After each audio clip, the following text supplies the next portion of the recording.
questions?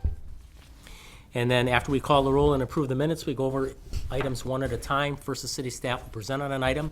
Then it's open just to the commission for technical questions. After that, we open it up to the public for comments and questions. If you have anything to say, please step up to the microphone, state your name and address, and say what you'd like. And after everybody who's chosen to speak has done so, we close public comment, bring it back to the commission for discussion, and always a vote.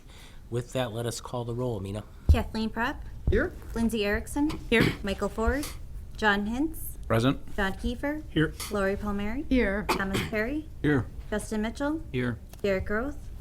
Thomas Voitek. Here. On to the approval of the minutes from September 3rd. Do we have any corrections, deletions, et cetera, for those minutes? Motion to approve. Second. All those in favor say aye. Aye. Opposed? All right, seeing none, motion clearly passes. Let's go on to item number 1, a conditional use permit request to establish an outdoor storage use at 3135 Oregon Street. And Mark, you have something to share. The applicant is requesting at this time that they are allowed to withdraw the petition. We do have a 60-day clause within our ordinance that council must act within 60 days of the filing for conditional use permit. The applicant's continuing to work through the process, and they want some additional time to work through that process. So we're going to request that Plan Commission approve the withdrawal at this time. And then another meeting or two, once they are ready to move forward, we'll send out new notices and start the process over. I don't think we have to approve. They just withdrew it. Yeah, they withdrawn. All right. On to item number 2, accept drainage easements at 3087 Oregon Street. Thank you. All right. So here's the subject site. It's located at the northwest corner of West Waukau Avenue and Oregon Street. It's a residential parcel. So the site has an existing drainage ditch that runs from Waukau Avenue to Oregon Street.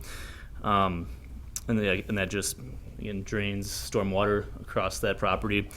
So the engineering division is requesting an easement to provide access to the city in order to inspect, maintain, and repair that drainage swale when needed.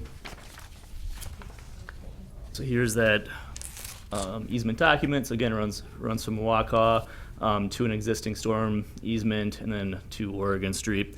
It's 65 feet wide, or 65 feet wide and 145 feet long along the south property line of the subject property. And staff recommends approval of the acceptance of the proposed drainage easement as requested. Yeah, I got ahead of myself here. Do we have any site inspections for this one? Okay, we have some people that do that kind of thing. And we do accept the staff report as part of the record. On to mission questions, technical questions? So when we do the stormwater retention basins, that we line the sides with native plants, help to clean the water, improve the environment. But it looks like on this side it's just a bunch of rocks, and then also presumably for maintenance they're just sprayed with chemicals. Is there any particular reason why we don't also treat this as something where we can? I don't believe this is like a city-maintained drainage facility, like you're typically thinking of. It happens to be the channel where it's running through, and the city wants to make sure we have the ability to maintain it or do any work that needs to be done. Correct, yeah, this area is part of the Gallops Merritt's watershed that drains through here. Currently, the city doesn't do any maintenance out there. We're looking to, with the Waukau Bridge reconstruction yet this year, we're looking to better realign the ditch through, basically between the culvert there and the culvert along Oregon to help improve the flows through there. We're looking to do some bank stabilization on what would be the outside of the creek as well to again help stabilize it so that we don't have erosion and loss of soil in the future. Sure. And so the property owner then is aware that if they wanted to, they could do landscaping and whatnot? Sounds like he's here, so. He'll get a chance. What was the property owner that? We'll get to you in just a second, sir. Other technical questions? Seeing none? Anyone here to speak to this item today? If you want to step up, kind of tell us your thoughts, sir. State your name and address, please. Thomas Moraski, 3087 Oregon Street, and you had a question on if I knew what was going on? Just that you are aware that if the city's not maintaining it, that you are able to, and if you wanted to improve the environment of it, you know. The way I assumed the new easement was gonna be was the city was having access for that and gonna be able to maintain it, and if something was going on, I'd be able to call them and say, hey, you got a big tree growing in it, or a tree floating down it, or flock damming it up, and, you know, that's what I got from basically, Mike Blank, I think it was, the engineer. Sure. It was- What he says is right, that the easement then kind of gives the city the authority to go on the property and maintain it. So like I said, if a log or something would go down and jam up that, we want to make sure we have Yeah. the free flow. That whole area floods when they don't maintain the downstream anymore. Used to be when the county had it. And then about 10 years ago, I asked them, hey, you gonna clear the creek/ditch out? And they're like, no, the DNR won't let them. The stuff's too big now. It's like, oh, so if I let my stuff grow, that's cool too. But yeah, it goes all the way up to the house when the water floods. I send Mike some pictures on it, but yeah, hopefully it'll be better. This should hopefully give Hopefully the be city the better. ability to maintain it and improve that situation. Yeah, yeah, it's just, Yeah, so it started out the city doesn't maintain it, and then when he came up, then the city does maintain it. I'm just curious why we don't treat this as something that's sensitive as well, where we can actually use this to improve water quality, improve the environment in the area and whatnot. this was just annexed a few years ago, so that's probably why, I was in the town of Agoma up till 6-7 years ago, I guess. And then the county supposedly maintained it, but I ended up weed eating and, basically I didn't use chemicals on it. I took a LP torch and tried to Sure. kill the weeds, because I know that all floats down into the Winnebago system, so. And what Mike was saying is, I'm okay with whatever you guys are gonna do with it. It just, just keep me updated is all I'm. Yep. To further speak to the quality of the things, Thank you, sir. a ditch line like this you don't get as much quality out of it as you do with, say, a pond. So, yes, sir, you're getting quality out of it, but it's nothing that we're looking to maintain like we do our ponds typically. This is essentially a natural feature that's already there, that we basically want to make sure we can maintain it so that the flow continues through it, doesn't get back up. It's not necessarily meant to be a detention location, similar to what you think of with our basins. Right, I guess, and I won't belabor this anymore, just, it would be beautiful to see this city transition from water management being something we just have to deal with versus something that we actually really value, and seize these opportunities in these little areas where we can work to improve water quality. I would assume there's quite a bit of DNR permitting that's going along with a project like this, just because we have only certain things we're allowed to do in these areas. All right.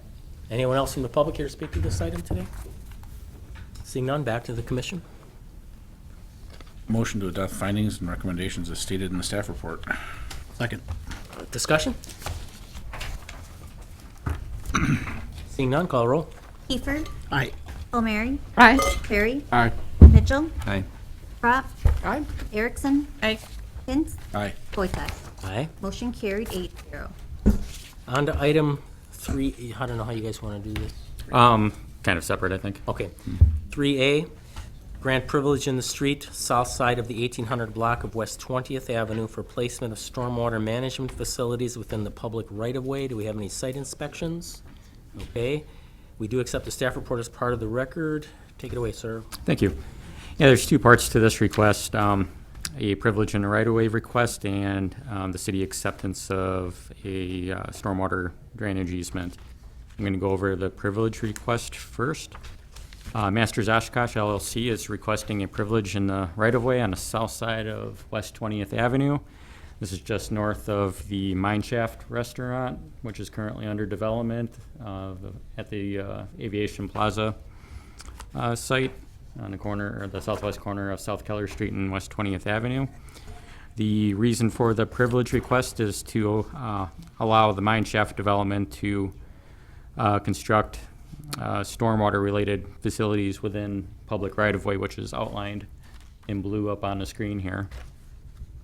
The types of improvements include site grading, minor enhancements to existing stormwater structures, and essentially, this area will be serving as a dry basin, dry detention basin. The basin will be planted with native prairie vegetation to serve as wildlife deterrent as part of the wildlife mitigation plan that was recommended by the USDA Wildlife Services and Winnebago County Airport to help prevent birds and waterfowl from congregating at the site. The Department of Public Works has been working with the developer to go over their request, and they don't have any concerns with the project that can't be addressed with the standard privilege and the street conditions. So staff, this is just a detail showing the proposed privilege request. And again, just a cleaner version of the same thing there. But staff is recommending approval of the privilege in the street with the standard conditions that we typically see with privilege in the street requests. And the number of them, I believe 10 on this request, so that's it.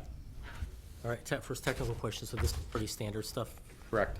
Yeah, this, Okay, the conditions. this area is the existing, part of the existing stormwater management plan. Obviously with the redevelopment, this site is kind of accommodating all of the stormwater for the 3 development parcels at this northwest corner.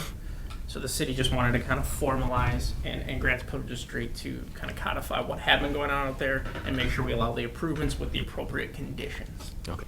Other technical questions?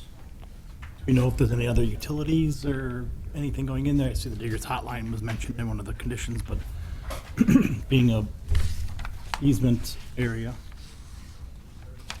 Justin stepped out, so we'll see if Kelly to answer. Yeah, I'll play engineer for a minute here. There are some utilities in there, so we are working with all the different companies that do have utilities that will be writing language into the agreement and in the easement that you look at next to accommodate everybody. Everybody's in there, so we all need to live together, so we are all working together to address that. All right, other technical questions? And maybe this is for the next item B, but being that it's in the easement, who's responsible then for maintaining the basin? So they will have to do an O&M agreement, operation and maintenance agreement with the city, and some of the easement language is also gonna spell out exactly who's maintaining what. The developer will be maintaining that dry detention area that they need for their water quality. And the reason the city's involved is, well, A, because it is in our right-of-way, and B, it takes a lot of our Stringham Creek watershed water through there. So the city does have a stake to make sure that it is properly maintained and it is functioning. Thank you, Kelly. Any other technical questions? Anyone here from the public to speak to this item today? I see no one in the public right now. Go back to the commission. Motion to adopt findings and recommendation as stated in staff report. Second? Okay, discussion. Lovely, call the roll. Kiefer, Aye. Palmieri, Aye. Perry, Aye. Mitchell, Aye. Prop, Aye. Erickson, Hintz, Aye. Boyta. Aye. Motion carried 8-0. Item 3B, accepting a stormwater easement at 2105 South Keller Street. Do we have a site inspection out there? We got a That's good one. my last one, so. We accept the staff report as part of the record, Jeffrey, so go with it.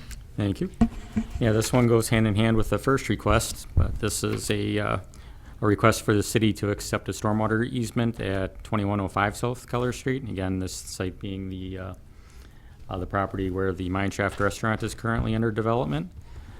This request involves a easement, which is kind of a U-shaped type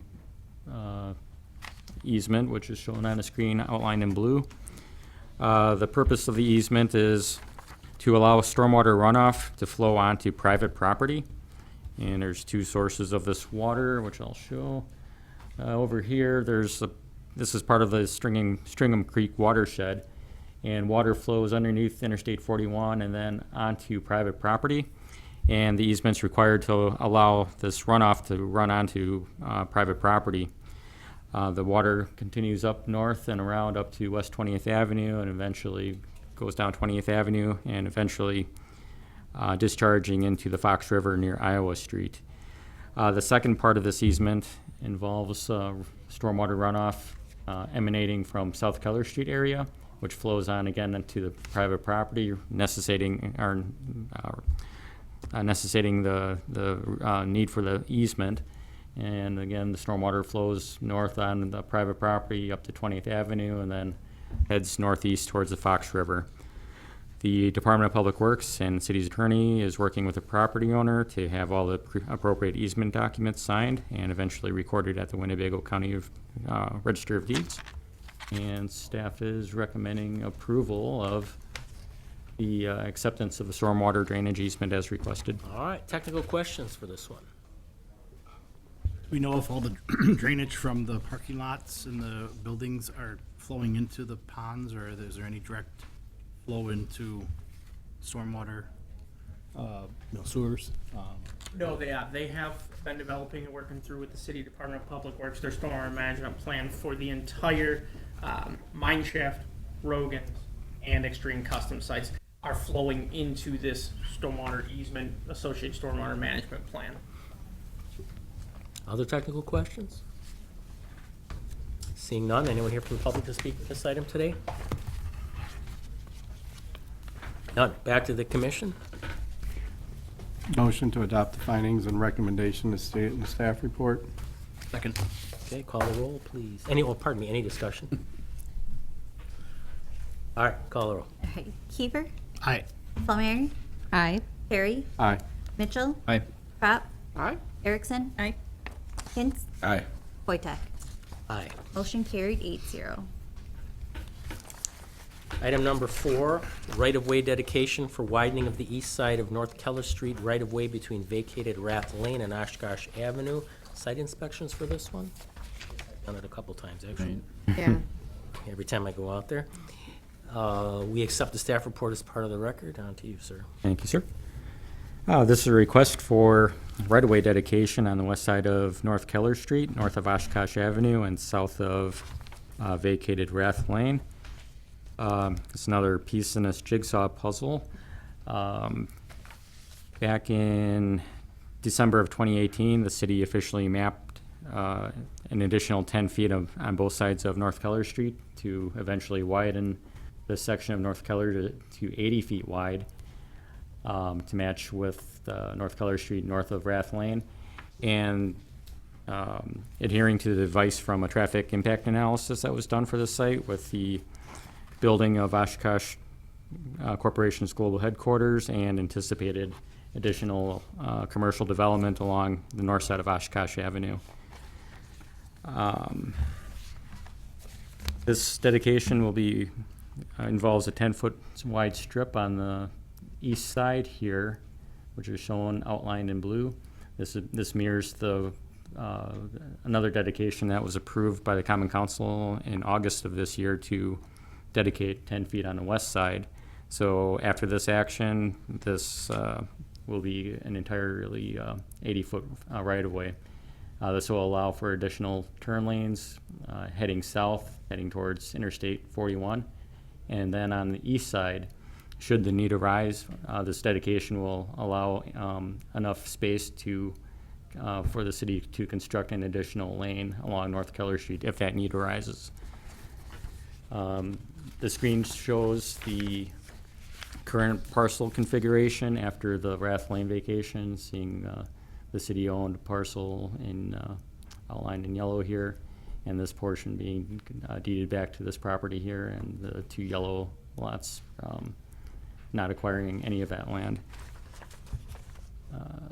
This is the certified survey map that's currently being reviewed to be used for the dedication. We're hoping to get this recorded in the near future.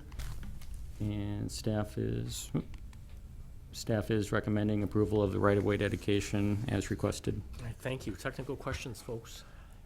Go ahead, John. So will it be built at 80 feet initially, or? So the initial phase will be creating a dedicated turn lane southbound from North Keller Street onto Oshkosh Avenue.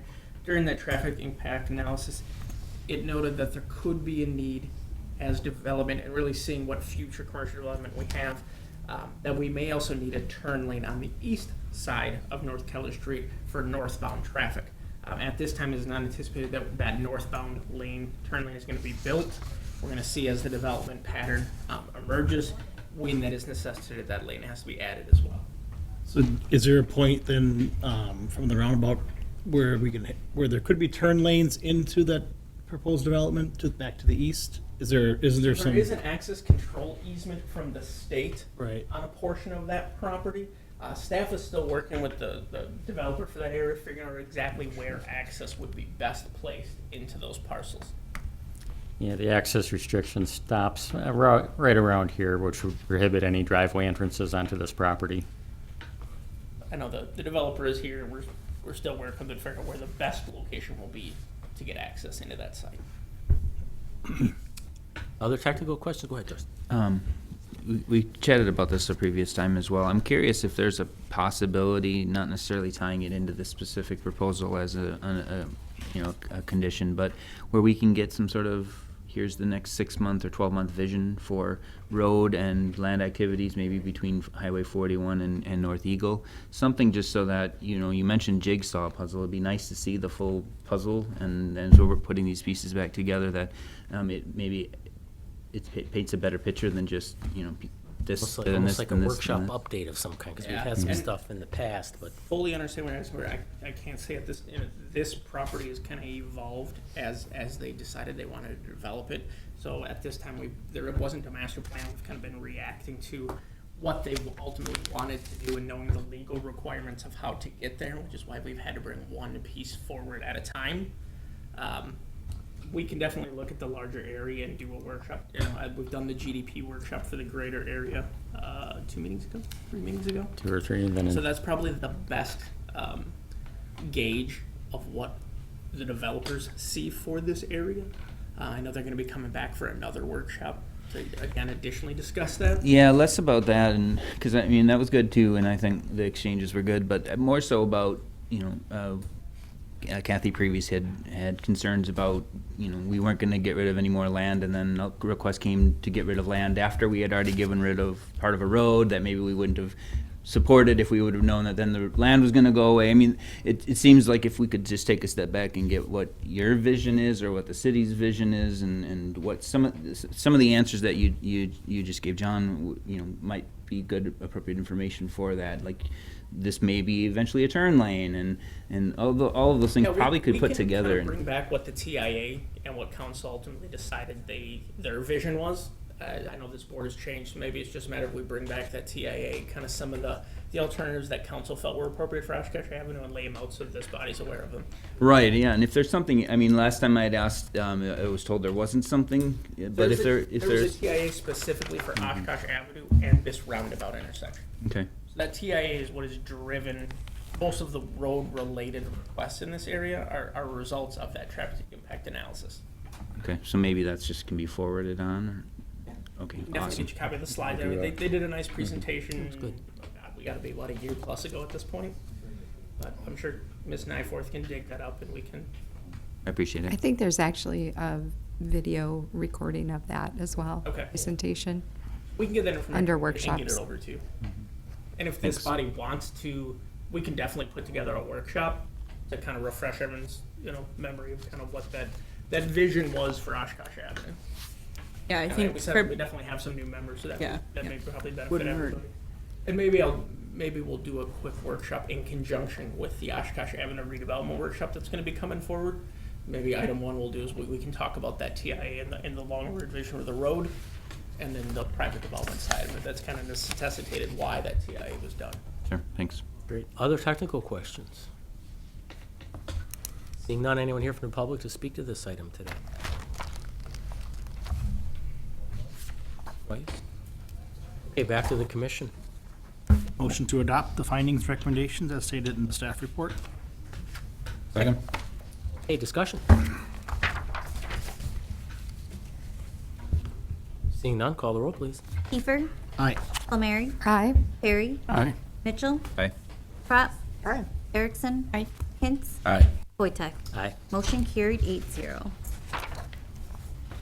Item number 5, extraterritorial 2-lot land division and certified survey map at 357 Plainview Road in the town of Nakaimai. Have we had any site inspections out there? All right, John was in his car or doing a lot of walking. We do accept the staff report as part of the record. On to you, John. Thank you. This is a land division request in the town of Nakaimai. Way on the south side of the town, approximately 2.5 miles south of the city limits. The subject site is located on the west side of Interstate 41. Again, I have an aerial photo on the screen showing the subject site. Initially, this was to be a 3-lot division. More or less, Lot 1 was proposed to be split into 2. However, that exceeded the town's width to depth ratio, and they applied for a variance, which was denied. So this was resubmitted to us as a 2-lot division, more or less combining the proposed 2 lots here into 1. The purpose of the division is to allow the owner's son to develop a single-family residence on one of the lots. It wasn't indicated on which lot that development was going to occur on. Proposed Lot 1 is approximately 16 acres in size, being 565 feet wide and 1,235 feet deep. And Lot 2 is proposed to be 750 feet wide by 1,256 feet deep and 21.78 acres in area. Currently, both lots have 2 zoning designations associated with it. Both county zoning designations. The majority of the properties, which is about 900 feet coming off of Plainview, is zoned A2 General Agricultural, and then the eastern 300 feet coming off of Interstate 41 is General Business B3, all except for a little 250-foot wide notch, which kind of carved out the existing farmstead. The proposed land division is not immediately going to alter the existing land use pattern at this time. Most of the site is used agriculturally, and with the exception of the proposed single-family development, the rest of the land will continue to be farmed. The Department of Public Works reviewed this request and did not have any concerns with the land division. So that staff is recommending approval of the 2-lot land division as proposed. Thank you, sir. Technical question for Justin. Quick, when you put these together, thank you for that, by the way. When you put these together, you include references to the comprehensive plan. What's the basis for what you decide to include and not include? I mean, Well, so it mentions that the comprehensive plan recommends interstate commercial uses. So it talks about the land use in terms of commercial purposes. But, you know, the comprehensive plan also talks about hitting this over and over. With I'm sorry. Yeah, I should have. Talks about, you know, farmland preservation. So I'm just curious of how one gets included and when another one that's. That is the land use section of the comprehensive plan. Well, isn't farmland preservation related to land use? So that is a definite section of the comp plan, especially when we do a split like this. We want to look at what the long-range land use plan is specific for that, because that is one of the factors that we're supposed to take into effect when looking at subdivisions. In this case, we're viewing it as it's actually called for commercial use. Both these lots are sized appropriately for commercial use. We know commercial is not ready to get down to that area, so we try to balance out what's appropriate. The immediate needs of what they're asking for to use their property for, which is 1 additional single-family home. First, what the comp plan calls for in long-range land use of interstate commercial. In this situation, staff feels that allowing 1 additional single-family home does not directly conflict with the long-range plan of it being commercial, because they are appropriately sized that commercial development could take place there in the future. Yeah, it seems like at some point in these sorts of kind of partitioning off or eliminating a farmland, that it would be relevant to, you know, it doesn't necessarily support the position that the city is taking or, you know, the other documentation here, but it's applicable, and you would think it would. In this case, it's not applicable. This is interstate commercial land use. It's not intended for agricultural use in the long range. The city is identified during the comprehensive plan that ultimately we feel this is appropriate for commercial development, not farmland preservation. So there's other sections in there that are specifically identified for farmland preservation? Yep, understand that. In this case, we looked at the big picture, and we feel that interstate commercial, which is what the land use the city has identified that they feel long range is important for this, is the governing factor in what we should consider in this. Okay. And then if this was one of those sections, just hypothetically, that was appropriate for farmland preservation. That clause then would also be in this breakdown that says, because I haven't seen it yet in any of them. Depend on what we evaluate the request on. And maybe I'm not being clear, and I apologize for taking up everyone's time, but these documents here pull out references from the comprehensive plan that support the position that you're taking. And what I'm suggesting is that there are other things in the comprehensive plan that maybe state something counter that should also be included here, that they haven't been to date, and I'm assuming that at some point somewhere we've done some sort of land split that was appropriate for farmland preservation, and that hasn't been in there. I haven't seen that word, despite it being equally in the comprehensive plan as commercial uses between Interstate 41. So it'd just be something nice to see the what does the full picture of the comprehensive plan state versus just what your position is on this particular activity. We're using generally the section of the comprehensive plan that state laws specifically identified we should be using when making the decisions, generally for extraterritorial divisions, as we've talked numerous times in the past. State law has said we need to look at the land use. That's generally why that is what's included. I fully understand what you're saying. It's something we can definitely evaluate. Thanks. Other technical questions? Seeing none, anyone here from the public to speak to this item today? Okay, back to the commission. Motion to adopt the findings and recommendations as stated in the staff report. Second. Discussion? All right, call the roll. Kiefer, Aye. Palmieri, Aye. Perry, Aye. Mitchell, Aye. Prop, Aye. Erickson, Aye. Hintz, Aye. Boytodd. Aye. Motion carried 8-0.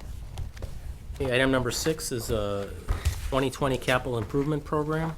Just keep in mind, folks, that we are evaluating this for consistency with the comprehensive plan. We don't have to go over every sidewalk decision. That's for our duly elected officials to comment on, but take us through, Brian. So yeah, this is a request for acceptance of the 2020 capital improvement program. So the CIP is prepared annually by the Department of Public Works and approved by Common Council. The 5-year CIP covers the years 2020 through 2024. This is for adoption and implementation of just the plan for 2020. There's a interactive dashboard on the city's website. That's for the public to view the proposed projects. You can see a page from it up here. And you can find that on the city's homepage if you're looking for more information on these projects for 2020. So I'll have it pulled up if Plan Commission wants to see a little more here. And so staff reviewed it and recommends acceptance of the 2020 capital improvement program with a finding that the listed projects are not in conflict with the city of Oshkosh's comprehensive plan. All right, do we have technical questions on this? Yes, Madam Mayor.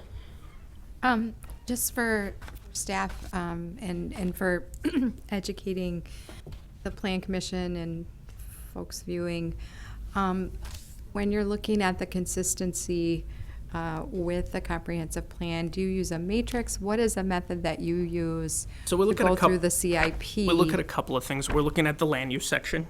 We're looking at the transportation section to see if additional roadways or corridors that have been called for in that comp plan are being accommodated within the long-range aspects of the CIP. Those are the two primary ones. We do touch on bike and pedestrian facilities as well, so we try to look at that. Are any of the street network improvements being made? Maybe looking to include some of those. Those are the typical ones that we're looking at. We don't want to make sure comp plan's calling for a 80-foot right-of-way major corridor going through what we maybe have planned as a low-intensity residential area. Other technical questions? Go ahead. Could you talk a little bit about how you come up with the CIP project score? That and to defer to Public Works. Public Works always gets the biggest budget. Is there a particular portion of the CIP that you have in mind? Because as you know, the CIP consists of a number of different sections, ranging from streets, complete street reconstruction, other utility projects, stormwater related projects, water, wastewater utility projects, sidewalk, traffic improvements, park improvements, public property improvements not related to utilities is one section, then property improvements for the utilities is another section. Then we get into major equipment, vehicles, and the TIF. So each one of the departments that has a responsibility for any one of those sections submits a list of projects. So for example, under park improvements, well, the Parks Director is working with his staff and his board to identify projects that they want included in their part of the capital improvement program. Public property improvements, non-utility, that's, any one of the city-owned properties that's not owned by one of the utilities, those appropriate staff and department heads are submitting projects, and then our staff at Public Works compiles all those projects, and then each of the departments has a meeting with the finance director and the city manager to review all the projects, review all the project requests, and then compile those and compare those to the allotted amount of project budget that is set aside for each year. So then inevitably, there's more requests than there's budget. So then between the finance director and the city manager, they will trim that down to get within the overall, general fund budgetary limitations that we have for the CIP. Other technical questions for James, as long as he's here? Go ahead. I guess, just to add or clarify that a little more, though, each of the departments may have different scoring criteria to evaluate those priorities, because I think if I understood what Lindsay was asking, and I remember having this question too, is there a reference of the 200 possible points, like a matrix or something like that, that you're then checking off for example, 80 out of 200, the numerical criteria? Certainly. If you flip to, starting on page 53, you will find the scoring matrix for all of the projects that are included in the 2020 CIP. And while staff may complete their own scoring for the projects, the scores that appear in the CIP are the scores that the city manager assigned to the projects during the review. So it's not the staff scoring, it's the city manager's scoring based upon the presentations that we make to him and his knowledge of where we're headed and what we need to get accomplished.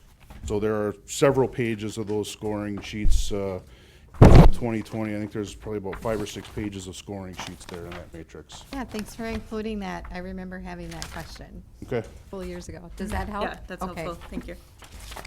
Other technical questions or questions for James, as long as he's standing up there?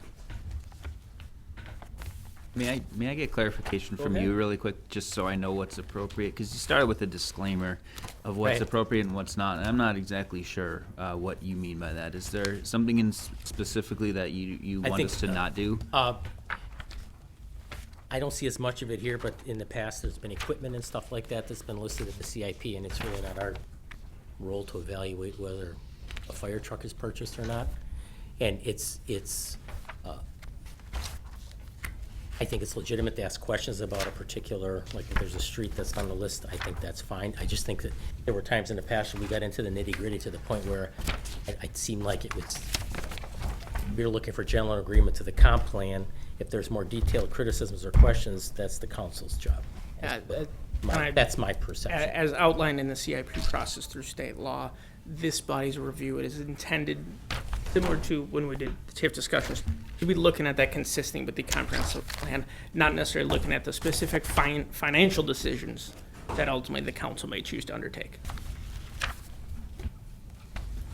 It's always been a little bit odd, because looking at highly detailed plans, but we're being asked not to sort of look at them with one eye. Right. It's. If I can go, so just education question, I guess. There's funding included for the Pioneer Island Riverwalk in the first year, I believe. And my question is, I thought that was already included in the TIF that we approved, and so why would we have it approved in the TIF and then also approve it in part of the CIP? I'm gonna bring Alan up, as he's probably best suited to answer that for you. Could you repeat the question for me, please? Sure. In the CIP, there's a section for just straight up like parks or capital, and then there's also a section for TIF. last meeting or 2 meetings ago, we approved a TIF with financing of public infrastructure that included the Riverwalk. Yes. And we had that discussion, I think you and I exchanged. Yet then in the CIP, not under the TIF section, there's a request for Riverwalk funding for the island, and so I was just curious if, I thought we had already approved funding through the TIF for that, so why is it now appearing somewhere else? Because when we prepared that actually back in May, we didn't even have that TIF in front of us. My expectation is we'll update the CIP next year and include that as a TIF project expense. It's been there every year up until now when TIF 20's basically run out of money, and now we need to create a new TIF to fund those future Riverwalk improvements. So just thinking off the top of my head why it appears in 2 different spaces, that's because they were done at 2 different times. CIP at the beginning of the year and the TIF about a month ago. And ultimately, the TIF has not yet been approved. So if it does get approved and this gets approved, Let's see, the CIP gets adopted. That's the funding mechanism. The TIF is kind of a financial plan, but that's not the funding mechanism. The CIP is actually the funding mechanism. So that's the piece that the council would have to approve, and that allows the spending of the funds. And we did include the engineering for the Pioneer in 2019, and construction I don't expect to actually start happening in 2020, so we'd have enough time to actually update that CIP for 2020, for the 21 to 25 CIP.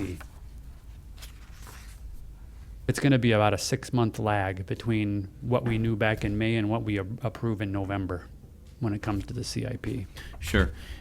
I suppose we could update it, but I'm not the guy who actually updates the CIP. Well, so you mentioned that the CIP is the actual authorization of the funds. The TIF is maybe the mechanism for getting the funds. I'm not sure, but it would seem that then that Riverwalk section, that 240,000, could get shifted over to the TIF funding section, or we do have. The idea is it seems like that was a big selling point of Yes. the TIF, is that look, there's all this public infrastructure that these dollars are going to, and then all of a sudden we're pulling money out of the a different section, for at least what it appears here. And I get your timing. I'm just wondering how does it reconciled?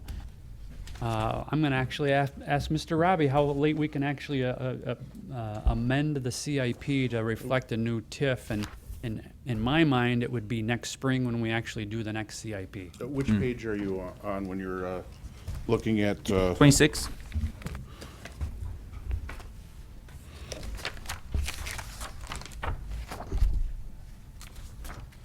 Got the Pioneer Island and Marina.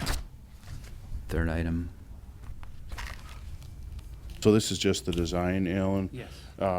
Realistically, CIP amendments could be taken to council at any time.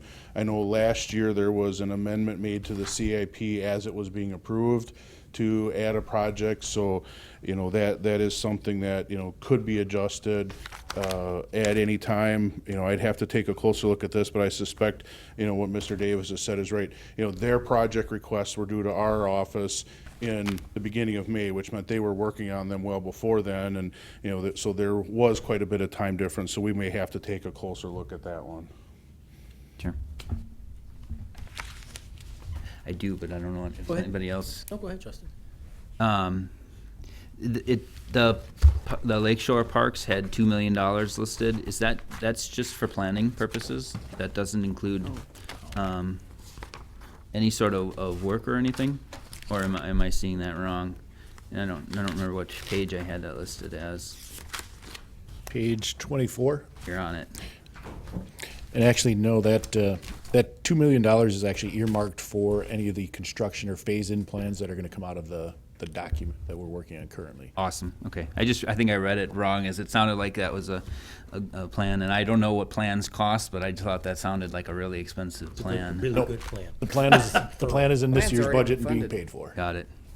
Is that, okay, just jump in on that. Yeah, please. Is that the entire project? Then I don't see it in here, any like phase 2 or anything.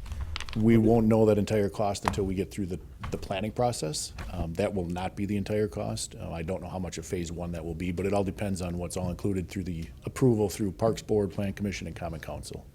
But definitely will be a phased-in construction over a multiple number of years. So Ray, just to clarify then, when we list the document study and planning documents in that $2 million, that would include the plans and eventual implementation, or not including the actual implementation? And so this is a placeholder based on what we have? This is a placeholder for any of the projects that will be identified for implementation through the master plan that we're currently working on. So the planning is in this year's budget already. That's being paid to Smith Group. So that's already taken care of. But if there's engineering costs, construction costs, anything associated with any of the projects that are suggested or recommended and approved in that document, that's where this money will be utilized. So this is kind of a minor housekeeping thing, though, then it seems like maybe in our CIP document, when we identify document, study, planning document, should we also be using language that says instructing No, and implementation? there might be some confusion. What that's referring to is it's asking what documents or what planning documents we do have. So We're referring to. right, the CORP, our Comprehensive Outdoor Recreation Plan, and then the Lakeshore Park Master Plan. So those are what's being referenced to ask for these dollars. So I guess I'm Oh, they're just listing out, I think, does that make sense, Justin, Yep. then? Okay, all right. And there's a fair amount of guesswork involved, because you don't know exactly what. well, and right now, $2 million is roughly what should be left since the land sale. And then the expenses that the council had approved taking out of the proceeds of the land sale, that's approximately what will be left. So that's what we did. It's essentially a placeholder right now. Right. Yeah, that's, all right. Other technical questions? Any of our administrators here, as long as they're. Got Go ahead, one. I Justin. think this is for Alan probably. It talks about approximately $250,000 a year for greater neighborhoods funding. Yes. Is that then money that the city administers, or is that then like pass-through funds to The city administers OHNI that. or the new? The city administers that. Okay. Last one, and this is where I was concerned that with your disclaimer that maybe I wasn't following it. So things like the slow roll bicycle ride, where they're just getting these tremendous amounts of bicyclists out and about. The downtown bike store is doing all these awesome rides, and there's probably more bicycling happening in the city than at least any time in my lifetime. And I was just curious about the $50,000 a year, which is beautiful. And I hate to like pit one versus the other, but I know if you put money somewhere, you have to take it away from somewhere else. And so I was just kind of curious. Signs along the Riverwalk were also allocated for that same amount, and I think signs are important. I think the safety and the overall health of the community, facilitated through additional bicycle infrastructure, may outweigh that. The point system certainly outweighed it in the scoring here. And so I was just it's not appropriate for us to say, hey, let's allocate more here versus the other, because it's not really a land use thing, or what? If I may step in there a little bit quickly too, there is a lot more associated with bicycle and pedestrian circulation than just that $50,000. For example, if you were to look in the street reconstruction program, Snell Road is being completely reconstructed, sidewalks are being added, and bike lanes are going to be a part of that as per the bike and pedestrian circulation plan. So that $50,000 is not all that's being dedicated to bicycle and pedestrian circulation in the CIP, because there is a lot associated with our street projects that also help improve that. Got it. Thank you for that. Other question? Okay, I'm opening public hearing now. Anybody here from the public to speak to this item today? I see just administrators. Therefore, we'll close public hearing. Need a motion to adopt the findings?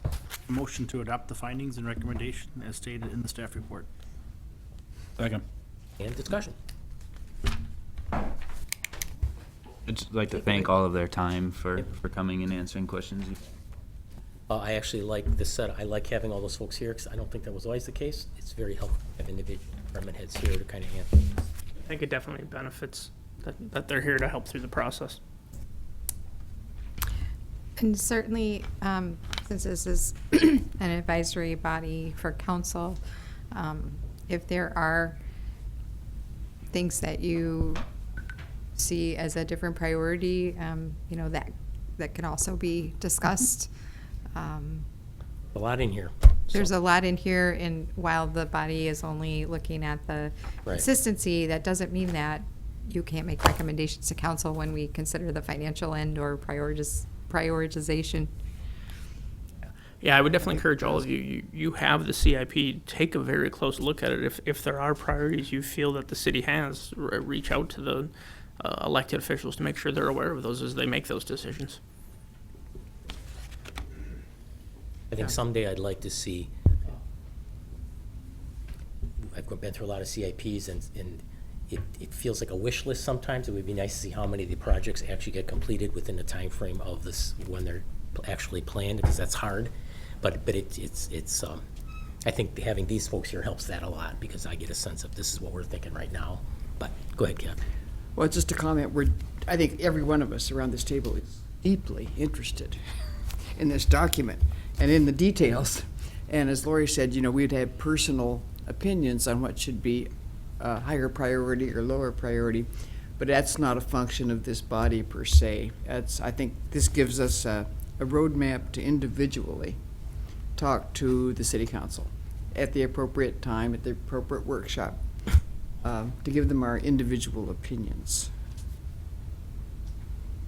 And I also want to say that it looks like they've also included, just kind of back to your point, that there are a number of projects that have been put in here that have not been funded. Right. I don't know if I've seen that in our, CIP projects not funded, for example, like page 40, starting on page 45. That was a section that started with the last year's CIP, so 2019 through 2023. That was kind of that favorable economic conditions, projects not funded. That gives the council the opportunity, you know, if funding is available, to slide in some other projects. So it may, yes, it is a wish list. It may not have been here when this board looked at it in last year's CIP, but I believe last year's CIP was the first one that included it. So that may be something new to several of you on this board, but it was something that council did see last year. Other thoughts? All right, let's vote. Kiefer, Aye. O'Meara, Aye. Terry, Aye. Mitchell, Aye. Pratt, Aye. Erickson, Aye. Hintz, Aye. Wojtek. Aye. Motion carried 8-0. Want to restate what you said? at the Yeah, beginning? just make sure it's on the record so the public can hear it well. At this time, the planning commission will not be meeting for the December, October 15th meeting of the planning commission. Right now, we have nothing scheduled for that agenda. If something would change between now and then that we need to meet, we will. But at this time, it is anticipated that there will not be an October 15th meeting. It's a first, I think, for a long. Well, not the first. Anything else? Move to adjourn? Motion to adjourn. Second. All those in favor, say aye. Aye. Opposed? None. Thank you, guys.